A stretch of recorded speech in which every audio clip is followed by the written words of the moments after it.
بسم اللہ الرحمن الرحیم۔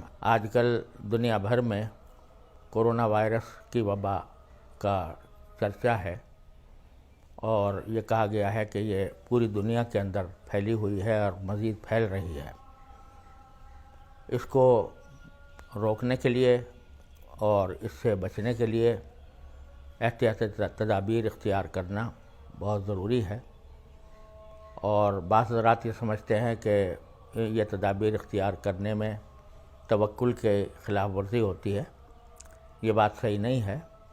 خود رسول کریم صلی اللہ علیہ وسلم نے حکم دیا ہے کہ ایسے موقع پر احتیاطی تدابیر اختیار کی جائیں۔ رسول کریم صلی اللہ علیہ وسلم نے طاعون کے بارے میں یہ فرمایا تھا کہ جب کسی جگہ طاعون پھیلے تو باہر کے لوگ اندر نہ جائیں، اندر کے لوگ باہر نہ آئیں۔ اس قسم کی تدبیریں اختیار کرنا شریعت کا بھی عین تقاضا ہے۔ اس لیے اس موضوع پر جو ہماری حکومت کی طرف سے، محکمہ صحت کی طرف سے جو ہدایات دی جا رہی ہیں، ان ہدایات کی پابندی نہ صرف یہ کہ مناسب ہے بلکہ شرعی اعتبار سے بھی ضروری ہے، کیونکہ اگر حاکم وقت کسی مصلحت کی خاطر کسی بات کا حکم دے تو سب پر اس کی تعمیل اور اس کی پابندی لازمی ہو جاتی ہے۔ خاص طور سے جہاں پر بڑے اجتماعات ہوں ان کے اندر اس وائرس کے پھیلنے کا خطرہ زیادہ رہتا ہے، تو جو بڑے اجتماعات ہیں وہ یا تو منعقد نہ کیے جائیں، ان کو مؤخر کیا جائے۔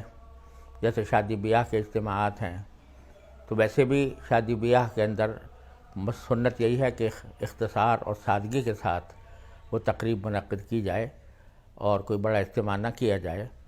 یہاں پر بھی ان حالات کے اندر شادی بیاہ کے اجتماعات بھی آدمی کو انتہائی یا تو مؤخر کیے جائیں یا بہت اختصار کے ساتھ ان کو کیا جائے۔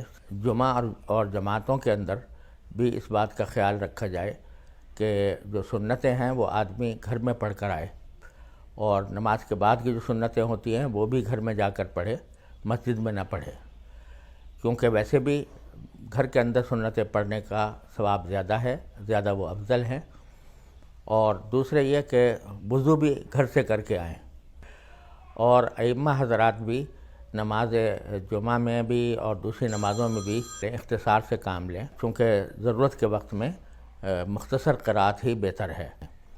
اسی طرح جو ہدایات محکمہ صحت کی طرف سے دی گئی ہیں کہ اگر وبا زیادہ پھیل جائے تو مصافحہ کرنے سے بھی پرہیز کریں، تو اگر یہ ہدایت آتی ہے تو اس پر بھی عمل کرنا چاہیے۔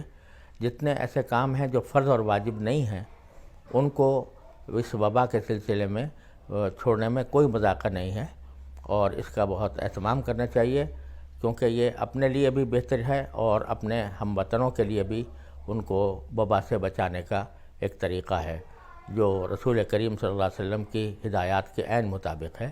اس پر عمل کرنا چاہیے۔